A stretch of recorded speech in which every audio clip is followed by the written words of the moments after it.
Hello नमस्कार दोस्तों। तो 15 जुलाई को एक और धमाकेदार एसएमई आईपीओ ओपन हो चुका है टुनवाल ई मोटर्स लिमिटेड का। तो देखेंगे हम कंपनी के काम के बारे में, उसके बाद जानेंगे आईपीओ डिटेल, कंपनी के फाइनेंशियल कैसे हैं, जीएमपी में डिमांड कैसी चल रही है, और अंत में बताएंगे अपना व्यू कि इस एसएमई आईपीओ में अप्लाई करना जिसको अवॉइड करना। तो सबसे पहले देख ले रहे हम कंपनी के काम के बारे में।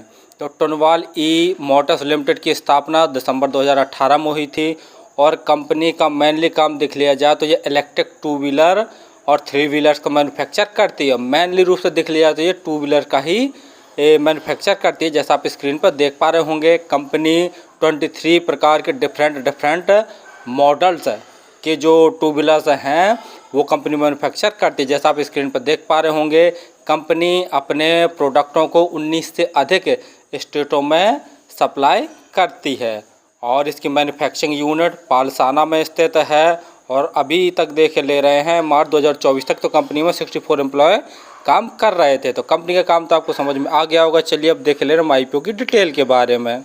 आईपीओ 15 जुलाई को ओपन हो चुका है और 18 जुलाई तक ये ओपन रहेगा। अलॉटमेंट 19 जुलाई को आपको पता चल जाएगा और यदि आपका अलॉट नहीं होता तो 22 जुलाई तक आपके पैसे रिफंड वापस आपके अकाउंट में आ जाएंगे। लिस्टिंग डेट 23 जुलाई रखी गई है।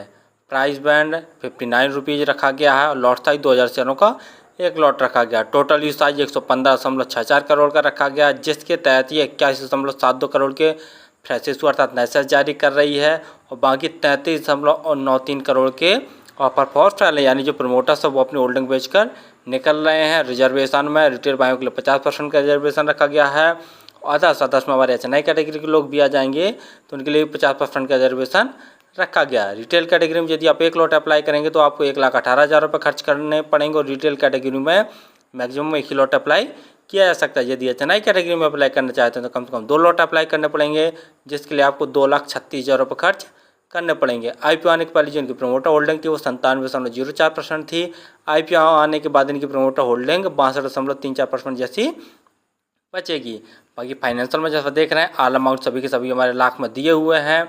मार्च 2022 में कंपनी का रेवेन्यू देखते हैं तो 7,566 लाख का था, जो कि बढ़कर मार्च 2023 में 7,655 लाख का, यानी सिर्फ मामूली सी बढ़त देखने को मिली है। और मार्च 2024 में देखते हैं तो काफ़ी अच्छा ग्रोथ देखने को मिला है। कंपनी ने 10,553 लाख का टोटल रेवेन्यू जनरेट कर लिया। प्रॉफिट आफ्टर टैक्स मार्च 2022 में कंपनी का देखते हैं 233 लाख का कंपनी ने प्रॉफिट जनरेट किया था।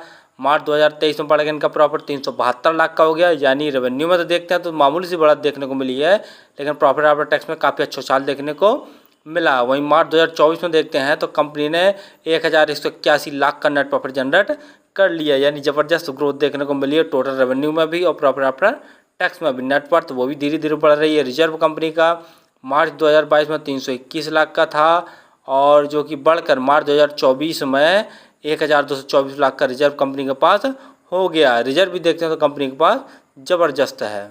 जीएमपी ग्रे मार्केट प्रीमियम देखे ले रहे हैं तो 14 रुपये पर शेयर की ग्रे मार्केट में डिमांड निकल कर आ रही है और 2,000 शेयरों का एक लॉट है। तो 14 गुणे 2,000 करके देखते हैं तो एक लॉट में लगभग 28,000 जैसा प्रॉफिट निकल कर आ रहा है। परसेंट वाइज देख लिया जाए तो लगभग 23 से 24% जैसा प्रॉफिट निकल कर आ रहा है। जीएमपी में देख लिया जाए तो काफ़ी कम डिमांड चल रही है।